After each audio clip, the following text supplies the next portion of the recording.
What's up, Fortress Dwellers? It's Manny Brandon back with Manny's Fitness Fortress, the citadel of power. Guys, today we're going to be discussing why age is nothing but a number.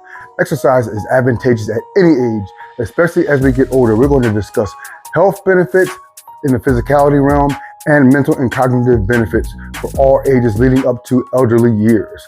All that coming up right now.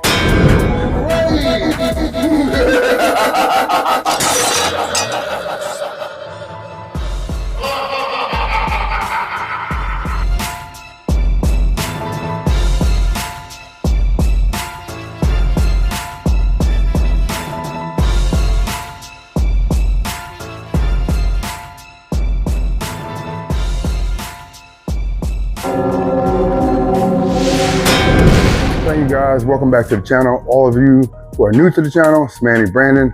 Follow me, we release content every Thursday through Sunday. Today, we're gonna get into and dive into the advantages of weight training and exercise for any age, especially the elderly. Please like, subscribe guys, share the video, comment below, and let's get cracking. One of the first things I wanna talk about is the advantages of exercise. In older people, we tend to not exercise. We tend to see older people not exercising as they get into their golden years because a lot of things, ailments and diseases are associated just with getting older. But the truth of the matter is a lot of these ailments come about because of the lack of mobility, a sedentary lifestyle, and the absence of some type of cardiovascular action or movement, because cardio burns calories. All right, that's just the fact of the matter. It burns fat cells, it burns a lot of water weight, eliminates a lot of water weight, and it actually helps and increases and maintains blood flow. Those three components I just mentioned is the catalyst that also help improve and maintain a healthy lifestyle no matter what age you are. And if they're missing in your lifestyle, this leads to diabetes, high blood pressure, obesity. All these things are evident when these three elements are lacking. So if you're not doing exercise, if you're not moving, if you're eating a ton of processed foods, and any foods in that matter, and excess of calories, and you're not using anything to burn them off, whether you're 15 or 75, it's going to have a bad effect on your physique. But the thing is, as we get older, we just assume that we can't do certain things. We get into a mentality that we've been trained with and brought up with and raised with and embedded with in our minds, that you can't do certain things like this because now I'm 50 or now I'm 60 or I'm 70, your mothers, your grandmothers, your grandparents. So we just accept the narrative that the media has been putting out there for decades.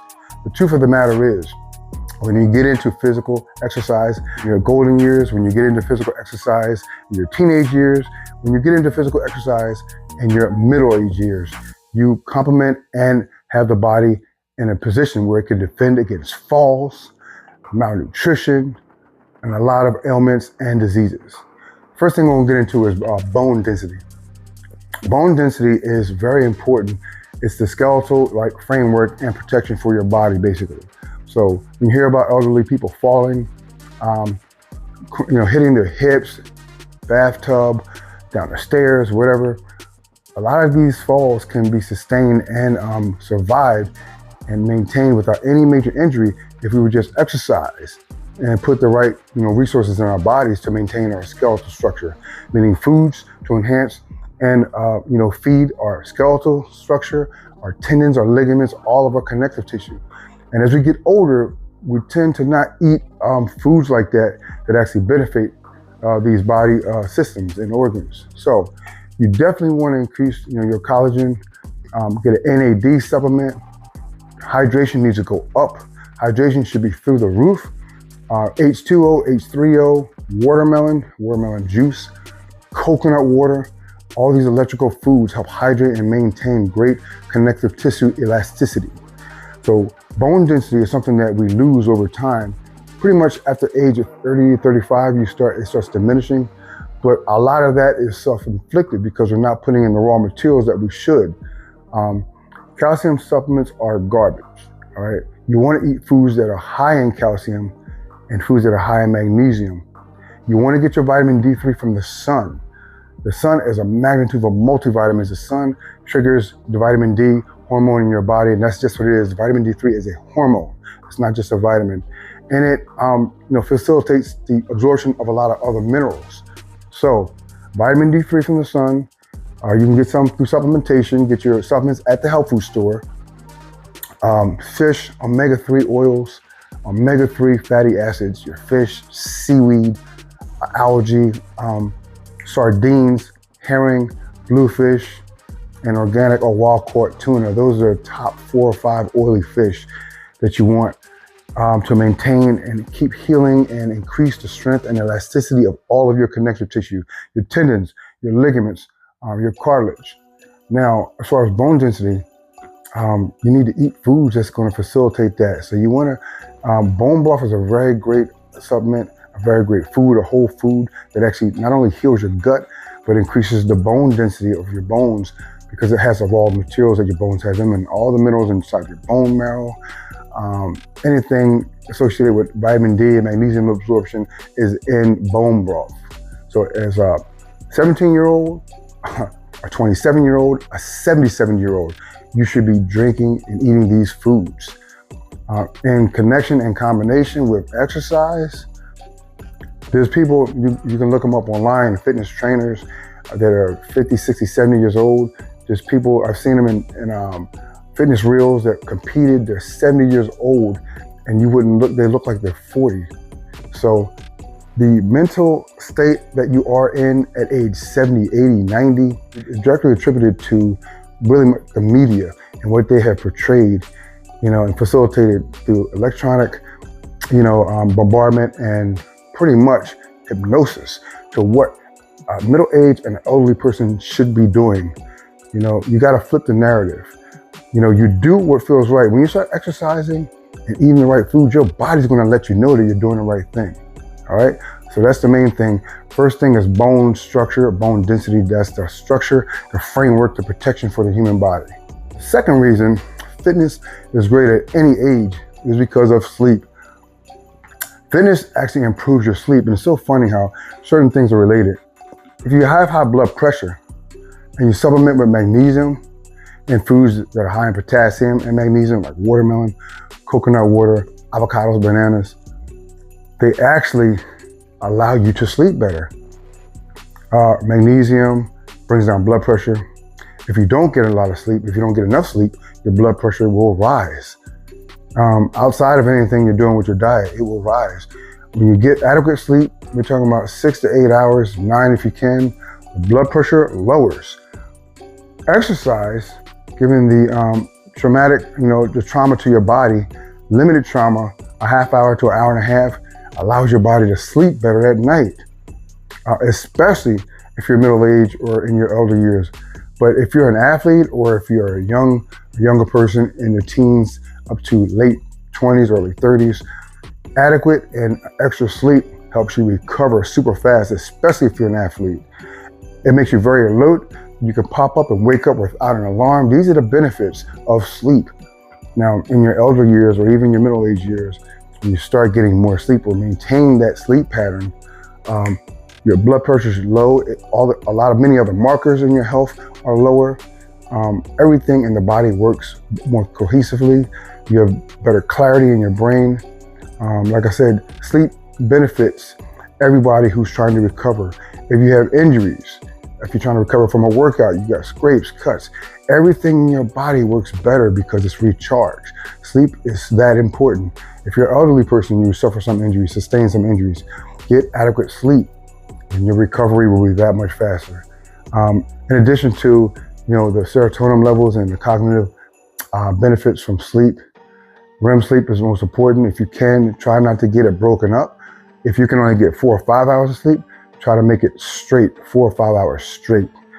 That's better than 7 hours broken up sleep. Kids, work, phone calls, whatever. But sleep is a number 2 most important component added to your fitness journey at any age, but especially in your elder years.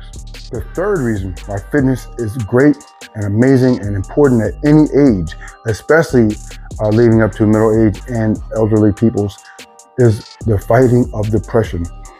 fitness, blood flow associated with strength training, resistance training, cardio, enhances your endorphins, okay? Your serotonin levels increase, and the exercise, I feel good. It's like better than a natural high. It's better than any high you get from any drug. It's a natural high.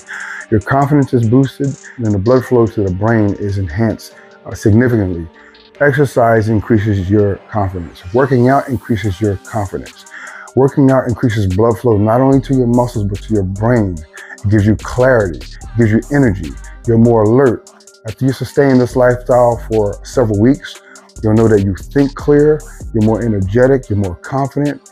It even affects your ability to be more comfortable around others in social circles. So fighting depression is like something that they tell you on TV that you need a bunch of pills for, and that's not true at all. A lot of these things are just, people go through these things having never had any other issues, but for some traumatic event in their life, a death in the family, a breakup, estranged by family members, they go to the doctor and say, I'm not feeling well, I'm depressed because of this. Well, you need to fix that problem. Medication isn't going to fix what happened. You need to come to terms, maybe get some therapy and talk out what the issue was that made you depressed. But exercise is a great remedy because it gives you confidence. It gives you the ability to focus on yourself and improve something about yourself, whether it's, your endurance, your strength, more mental focus, zeroing in on certain lifetime goals or short-term goals that you have. So exercise is a big component in improving your mental connection with yourself, improving your confidence, and decreasing the risk of depression. The last thing that I want to talk about is exercise in middle-aged to elderly people or any age. It really improves coordination, balance, and strength. Many people, middle-aged and higher, they have accidents, injuries at the home, work, because as they get older, they eliminate a lot of exercises or eliminate a lot of lifestyle or movement that can help maintain balance. And exercise does that, whether it's walking, jogging, running, Stairmaster, kettlebell exercises, squat thrusts, any type of exercise like that will help you maintain balance and coordination. And the loss of coordination results from a sedentary life. Even people in their late 30s, 40s can have limited coordination if they're not active enough. So coordination being boosted by exercise and just being moving, having a lot of mobility in your life will result in fewer accidents and will result in the elimination or lowered risk of accidents, falling down the stairs, falling off a curb, slipping, getting back up quickly, being able to pick yourself off the ground, things like that. That's very important. And you can maintain all of those, abilities and bodily functions if you exercise regularly.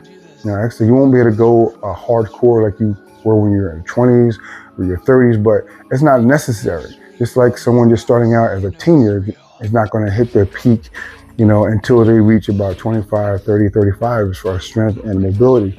But you can still sustain that beyond 35, and you can begin this before 30, before 20. So it's very important. Muscle, if you ever followed Dr. Gabrielle Lyon, she is a big advocate that muscle is the organ of longevity. It's so important. It's a lot more than just cosmetic. It affects every major marker in the body when it's healthy. In one way or another, it adversely affects every major marker or, positively affects every major health marker in the body. So mobility is key. You got to keep moving, guys. 90% of ailments, disease, and sickness in this country, 90%, they even say 95 is because of a lack of movement, is a lifestyle origin. 95% of ailments and disease is because of lifestyle. So get the toxins out of your kitchen and your bathroom, the sprays, go towards more holistic and natural cleaners. Try to give up smoking, get someone to help you with that, therapy, whatever.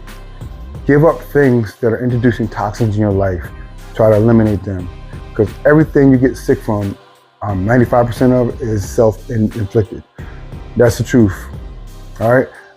I appreciate you guys. Thank you for watching. Make sure you subscribe to the channel. Make sure you like, share the video, and tell me what you want me to talk about next. All right. Thank you for watching. We'll see you next time. Boom.